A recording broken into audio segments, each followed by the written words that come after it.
bot nelayan sudah pergi ke tengah laut untuk mencari makan tentunya.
Karena engkau tak timan-timan ulam saudara.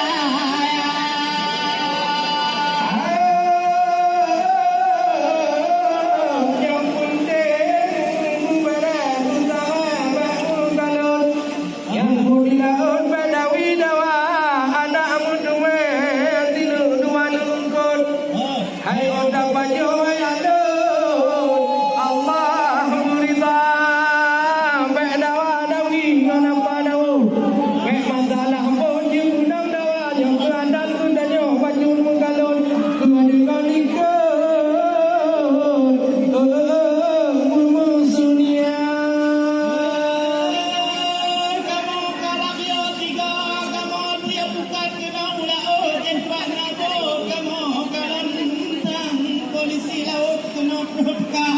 Tetapi ini bak raja karena kamu hendak melanggar undang laut. Oh mengidangku dengan bijaksana.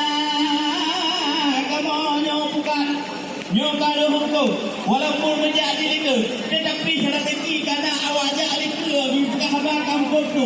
Mungkin kawan ikut. Kamu yang ikut awak lepasnya. Pakon kata di kinan kawan ketik bukan ikut. Nyobek ukut pun.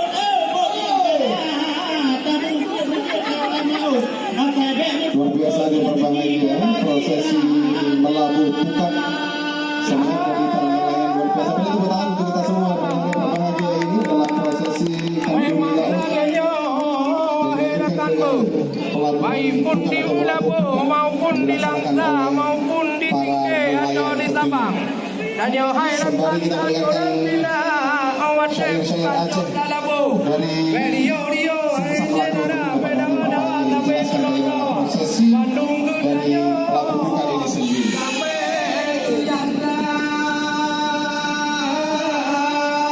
Dengan berkat doa masyarakat Abang Alu Pendidikan Bajati Kula dengan bagi belajar ditindakkan oleh wali kota yang saya banggakan dan bandung pendapatan uang dari lautan raya nanti dari turis-turis yang tempat penginapan yang tu aset dari Tinan Gebi ke Aluti Kula cukup berbakau matabuh mentro hana wali kota lagayan bijaksana kaukan bagi pikir dunia si bangsa itu di Tino di Pulau Sabang yang kamu muliakan Pak Wali Kota.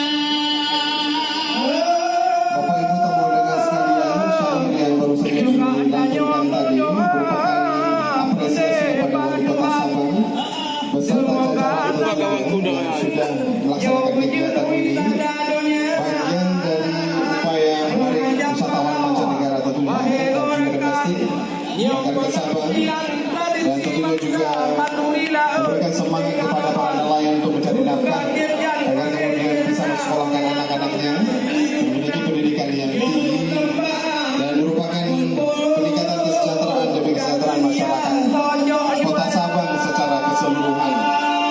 Memang talaga pijak harapan katanya kalau seragam ulun di laut raya menyo lagi lamput kamonyo lagi kekompakan bagi jaga adat pemerintah na laut raya pulang ondara teki kamu. Sementara itu ada berbahagia, kami mohon kepada pilot drone untuk tidak terlalu dekat dengan kapal penumpang ataupun nelayan para juga agak sedikit jauh karena juga akan digunakan area ini untuk para motor yang juga akan tampil di depan kita bersama untuk